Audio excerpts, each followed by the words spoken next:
when it comes to winners, AfD are one of the main winners. You could argue that maybe they could have even done better.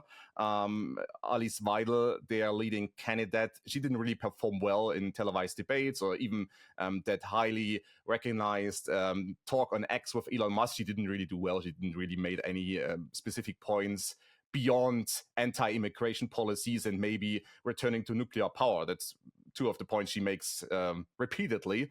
Anything else, when she's pressed on certain issues, she not really answers with any specifics and just argues that the market will regulate things and stuff like that. I mean, that's not enough, I think.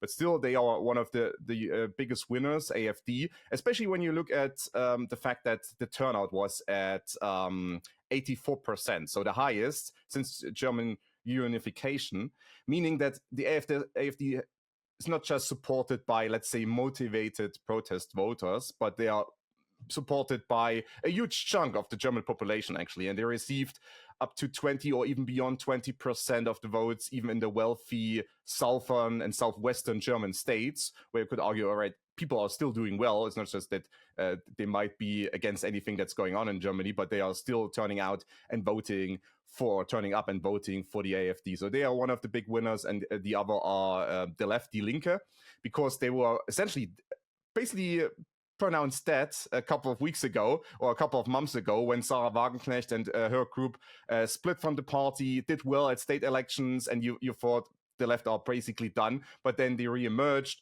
had some help. Lucky circumstances also helped them in a sense, but I think that they actually staged a comeback and are back in and the return to the parliament can be actually recorded as a huge success for the left. So you see on the fringes, two parties were winners, and in the middle, a number of losers.